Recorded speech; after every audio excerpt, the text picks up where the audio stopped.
What was the most intense experience of your life?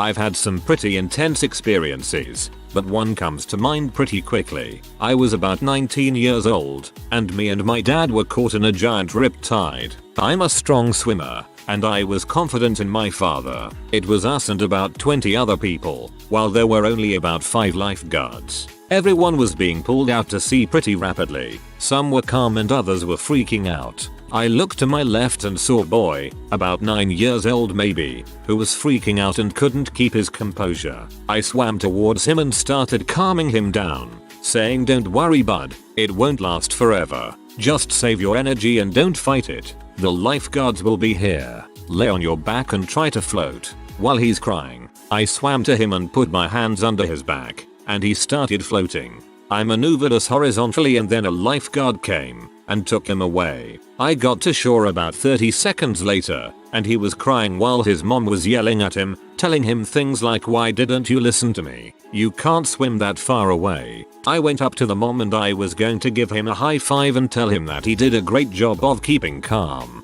As I started talking, the mother looked at me, scolded at me and looked me head to toe, grabbed his hand and walked away. 2-year-old daughter was limping with a fever on a Sunday, so I took her to an urgent care clinic. In the first hour of getting there she falls unconscious and her fever spikes to 103. They give her some pain meds. She wakes up and the urgent care clinic tells me she needs to be transported by ambulance to the children's hospital, but they won't transport her without an IV. At this point her heart rate had stayed over 180/194 an hour. They attempt to do an IV 3 times and each time that they are unsuccessful her heart rate skyrockets. My 2-year-old is beyond upset at this point. She has a fever, she's sick, and they'd been poking her. The staff goes in for a 4th attempt. This is what was the most intense moment of my life. My child is being held down and screaming for all she is worth. One nurse on her left side is trying for an IV. The other nurse on the right side is watching the heart monitor. The monitor reads 238 beats per minute. The nurse monitoring the heart rate tells the other nurse to stop or she'll die. Worst words to say in front of a parent. The other nurse replied, "If I don't get an IV and she'll die in transport." Even worse words. I was terrified my daughter was going to die. She ended up having an ear infection with nothing more wrong with her. Terrible experience and several $1,000 bill. Pediatric clinician here. Kids' heart rates can be way higher than us adults and still be fine. During periods of agitation I've seen kids be 190-220 for several hours many times. Their resting heart rates are a lot higher as well. If you saw an adult at 230 BPM they're almost definitely in some kind of abnormal heart rhythm. Hunger. Not like I skipped lunch hunger, but having no food while backpacking for 5 days. You become feverish and euphoric at the same time and stressfully obsessed about food. Your lizard brain takes full control. I ate a lot of bugs. Lost all of my body fat muscle. Would not recommend.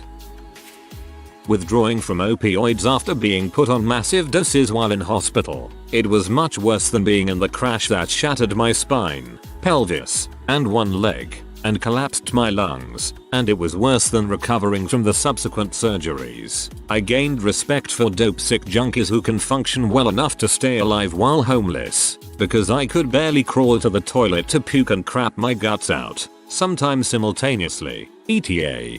Thanks for the gold. Kind stranger. I hope that others are at least as kind to those who are currently addicted. Nice, France, on the promenade. The 14th of July 2016. Never before that day did I decide which direction to move based on where I thought bullets would be least likely to be. At a BBQ down by the river my 4-year-old nephew disappeared. There were about 10 adults around and none of us saw him go. We were in the middle of a large grass reserve. River on one side, a wetland bird sanctuary on the other, and we all panicked. After about 15 minutes of searching with no luck, we called the cops, hoping they could help us find him. It took them half an hour to get there, and by this time, we were all frantic, but none more so than my sister. She was wading through the water, screaming his name, over and over. His name is Will, and I tell you, stranger things gave me flashbacks. I have never been so heartbroken in my life. I was just beginning to realize that he had probably drowned and I'd never see him again when we look up and see my husband walking across the grass, my nephew holding his hand. There was a playground that every one of us had searched twice, but he somehow found his way there. To this day, we have no idea how he snuck away, or where he was for those 45 minutes. We all got very drunk that night. Had a very similar experience. Cottage on an island. Missing 4-year-old. Who loved dogs. Adults searching increasingly frantically. The kid's dad making another guy dive under the dock cause it was the only place that hadn't been searched and he didn't want to find his daughter there. She was found asleep under a chair pretending to be a dog. In March of this year, I still had quite the problem with Oxy. One weekend when my 2 roommates were going to be gone I had gotten myself 10-30mg Oxys and was going to have a great day night of video games and relax. After sniffing 4 of them I evidently overdosed and passed out. I later found out that they were pressed fentanyl pills. I woke up 18 hours later covered in my own vomit and sweat and fesses. No one found me because the people I lived with were gone. I very easily could have died but because I was sitting in a computer chair I couldn't choke on my own vomit. It really got to me and gave me the motivation to stay clean.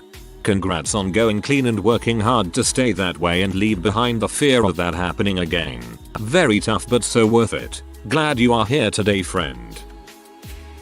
Getting my drink mixed up with the girls at a party, getting roofied because of it, and running from the cops all night in December in a wife beater. My emergency C-section. I felt so sick from the meds and could do nothing but lay there and accept my fate. I could feel the pressure of being cut open and dug into. Then I felt major things being wiggled around and plop. It felt like one of those dead whales on the beach exploding. My baby was out of me and wailing. Then he was plopped on my chest looking pee off. Crashed my bicycle at around 40 miles per hour on pavement with nothing but Lycra on. Broken wrist, collarbone and road rash like nobody's business. This was back in 2003. Qualifies as a TIFU I guess. I had volunteered for the Ms. 150 bike tour as a mobile mechanic in the Blue Ridge Mountains of Virginia. I was on the bike with a backpack full of tools and spare tubes providing mechanical support, sweeping or helping those who broke down or had a flat. It was an amazing fall day. 70s so we are all in shorts and jerseys. Towards the end I was itching to ride just to ride so I passed my tool pack to my buddy and went on to ride the last section as a regular rider. These hills were fast and I was ripping down them. Super slow up but hey I was out there. There was a really nice steep descent with a sharp left at the bottom. This is the scene. It was a nice hairpin corner but to make things worse it was covered in gravel from a recent washout. Just out of sight from the entrance,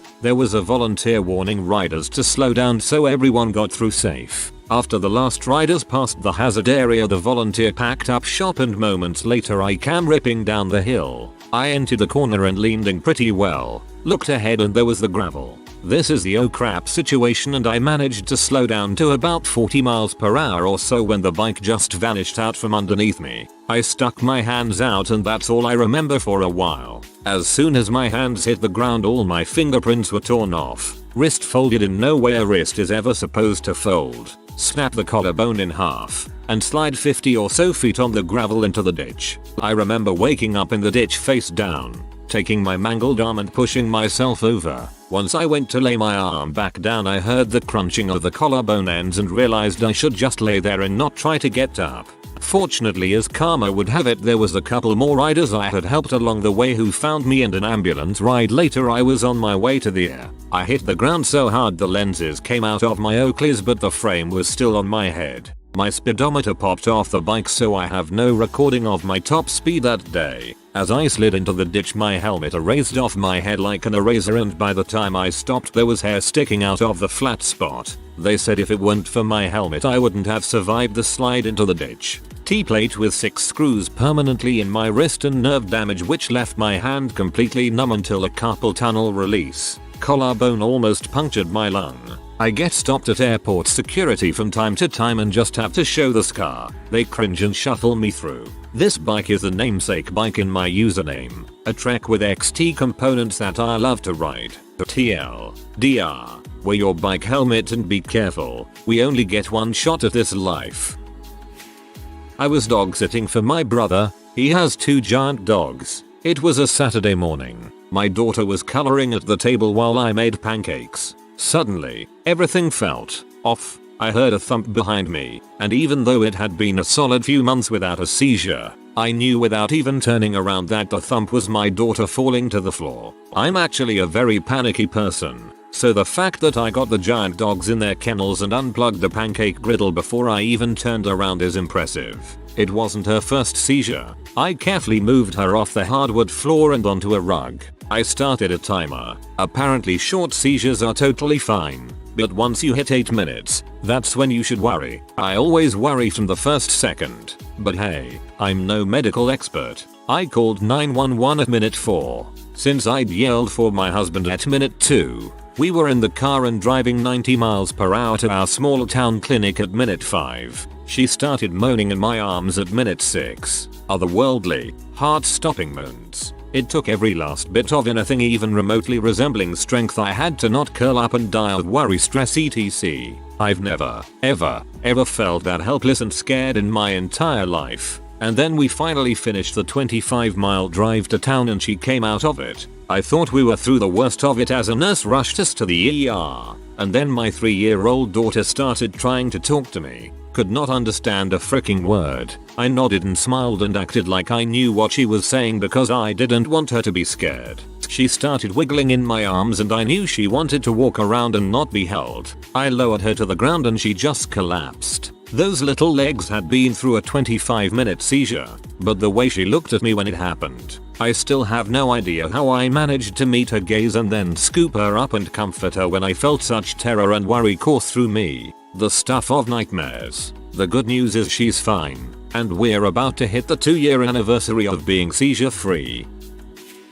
Once I woke up under my bed, after dreaming about being in a cage. Looking up at my bedboards, I thought they were prison bars and went into full freak out mode. I ended up pushing my wooden bed a couple of feet away from the wall to get out. I was 9 at the time and just very confused and scared. After about a minute of standing there I went back to bed. Still have no idea how I got under my bed, surrounded by boxes I had under my bed. Like either someone did it or I somehow surrounded myself in my sleep.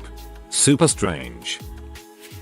First 14 years of my life. Grew up with my alcoholic father and stepmom. Abused in different ways and was their slave. Me and my stepsis had to work in our big butt house till past midnight pretty much every day, even those when we had school. If not, beaten or on no food. It was daily life, so I didn't really know anything else. What I hated the most though was those meetings with the teacher once every season to see how I was doing. I did all homework etc alone without my dad knowing, since I would rather work in the house than let him help me with my school work. So he got to know about everything that we did that season. I was shaking during those. Also, the most scared I've been was when my classmates told the nurse that I live in heck and will most likely commit suicide soon. They took me in to explain everything that was going on. Then social workers got involved and a half year later I lived with grandparents. The night I called the police on my abusive parent, my heart was racing because at age 16 this will be my first time to ask help from authorities. She said that they won't believe me and that she will tell them that I do drugs, and true, and that she will tell my younger sister to chime in. I told her that she is wrong and that when they see me they will believe me. That waiting was probably the most intense moment of my life, because my mother started to break things around the house and screamed the whole time and I just kept praying that they will arrive faster. When they arrived, she rushed outside. I stayed inside of the house. I was so confident that they would come in and listen to my side. The captain and one of his men came inside to tell me what troublesome child I must be and that I was wasting their time. At this point my sister half screamed that I was on drugs as per my mother's plan. I asked them to test me so that they can see that I don't use anything funny. I can prove it, though my eyes were swollen and red from all the crying. Probably looked like I was on something. I tried to show them the areas that she hit me with a belt buckle, but they were not interested. I cannot explain in enough words the feeling of betrayal I felt towards our police system. When they left, my mother came to me and said, "I told you they would believe me." I will always remember her wicked smile when she said that. When I was a little girl I climbed to the very top of a tree that was probably 30 feet tall. It was awesome and I could see some mountains from up there. Suddenly the tree branch I was sitting on broke underneath me. I fell and thankfully landed right on a sturdy tree branch 6 feet underneath me in a perfect sitting position. Even though I was like 5, I swear I saw my life flash before my eyes. Some background. In 2012 my family, mom, dad, sister and I, and my parents' friends, husband and wife, decided to go to the damn lake for a picnic. It was just the 6 of us and only 2 men. We had simply gone to a damn lake for a BBQ and to relax. Unfortunately it was winter and by the time we got there, it was pretty quiet with maybe 1 or 2 other families around. Anyway, the 2 guys get down to setting up a BBQ while the rest of us were playing a few games of cards. Not too long after that, maybe 30 minutes, we all noticed that we were the only ones in that area. We didn't think much of it though and continued. A little while later we see a guy wearing a security uniform wandering down to where we were. No one thinks anything of it and we carried on, eating and chatting. Before any one of us could blink, the security guard pulled out a huge knife and went directly for my dad's friend's leg. He caught him on his shin bone and all I saw was blood just oozing out. Out of nowhere, this other guy had come holding what looked like a toy gun, but was in fact real. Next thing we knew, they were going through all of our stuff, taking jewelry, belts, even pants and shoes from the men. They worked pretty quickly and it all was done in about 10 minutes. They ended up stealing the car that we had used and we had to start walking to find help. As we walked, we saw the real security guard who said that the 2 guys had tied him up and threatened to kill him if he did or said anything. Being winter, it was getting dark but we had no choice but to walk looking for help. Thankfully, a taxi stopped and was able to take us back home. We had to break the locks to our house as the thieves had stolen the keys. We ended up using zip ties to secure the house for that night and all of us ended sleeping in one room. It was the most scary experience of my life. TLDR. Went to the damn lake for a picnic. Ended up being hijacked and robbed by pretend security. Had to walk to look for help. Got home safely. All slept in one room that night. I was waiting for some scary story like this to appear. Shudders.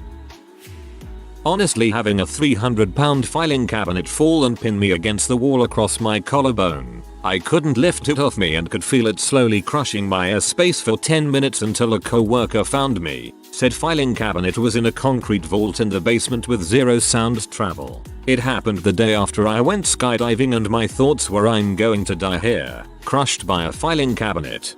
This one out of all of them is honestly the scariest one for me. When your best friend calls you crying about his pregnant wife being rushed to the hospital, you don't question things, you just go. Spent something like 10-12 days there till an immediate C-section was needed, and the little one passed 6 hours later. I had to break the news to her as he was still with the little one. Seeing just a small glimpse of what nurses deal with day in and day out, I will quickly put anyone in place who badmouths nurses. Found a dead baby in a patient's bed after induction of labor for intrauterine fetal demise. I did not know it was possible to feel faint while seated. A close second was when a stranger attempted to sexually assault me. That was why I was stressful and had long-lasting effects. Backcountry camping pretty deep into Glacier National Park in Montana when me and my 2 buddies were woken up by heavy breathing and heavier footsteps as a bear approached our camp pad. You could hear it ripping limbs and bark apart and scratching away at trees just a few feet away. Nobody moved a muscle. Felt like no one took a breath as the bear kept coming up and inspecting our tent. Minutes felt like hours before it finally decided to wander on. It was probably the longest half hour of my life, having to juggle the idea of being ready to react if the bear decided to try and enter our tent and simultaneously staying quiet and motionless as it may not realize anyone's inside. Whoa, that does sound very intense. Driving down the interstate with my mom, seeing dark clouds rolling by, thinking nothing of it, then lightning ahead of us but looking like it wasn't really in the sky, followed by intense fog where no one could see, and insane wind. We and everyone else slowed our cars to a stop. I roll my window down a little and I hear the most intense vacuum cleaner type of sound ever that struck fear in me. In front of us was a tornado that had literally just spawned around a 1 to 1 mile ahead. We were luckily next to an exit and we pulled into a truck weigh-in station. Upon getting out, the wind was really intense, hard to even move. We stayed inside until it went away. I never want to experience that again. From how close it was and just the noise of it, it was really frightening. Friend broke his leg badly while we were mountain biking. I had no signal, so I had to get to somewhere where I could get signal to call an ambulance and get help. I came back to him 15 minutes later and helped carry him out of the forest to a road so the ambulance could bike him up. Then I had to bring both the bikes to his car and load them up and illegally drive to the hospital after calling his parents and mine. The driving was illegal since I didn't have the stage of my license where I was allowed to drive alone yet. It was intense because he was the good biker of us, so I was really scared to see him injured. The break was fine and has since healed and he's back to biking.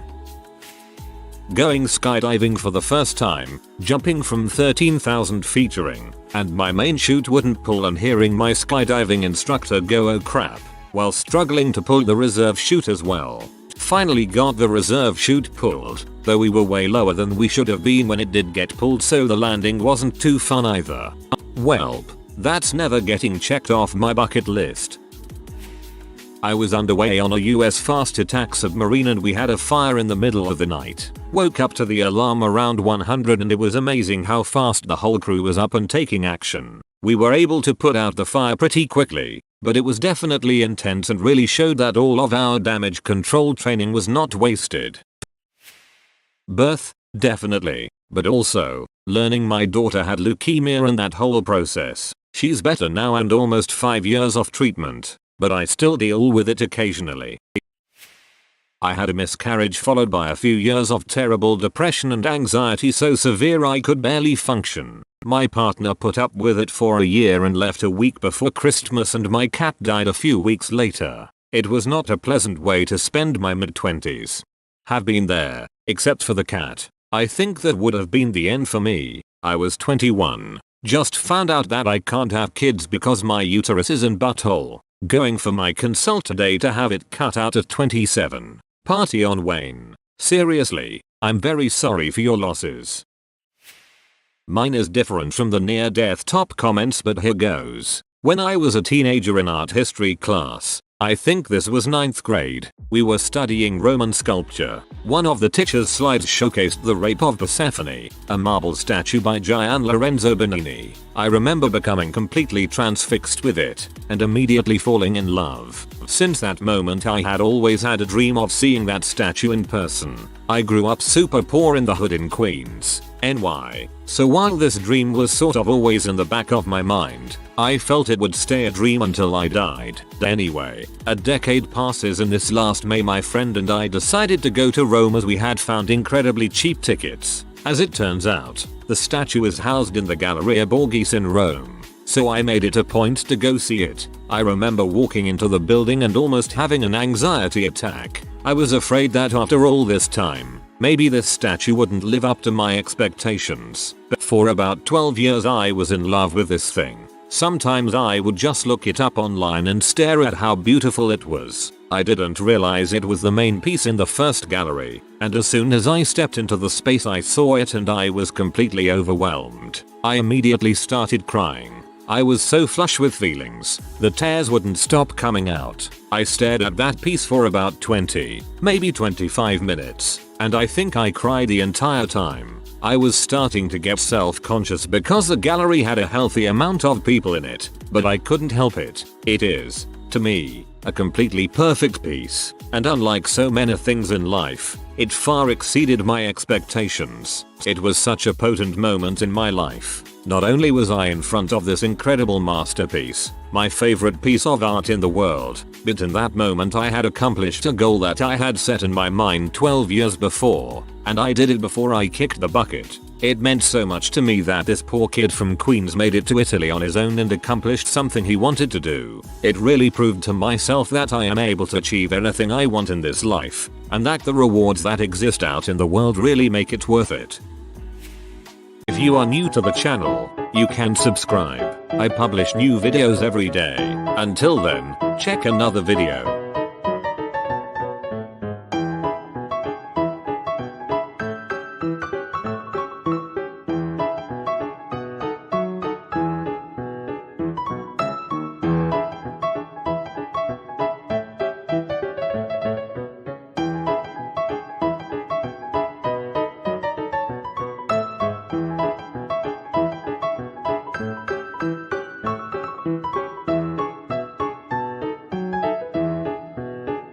Bye for now.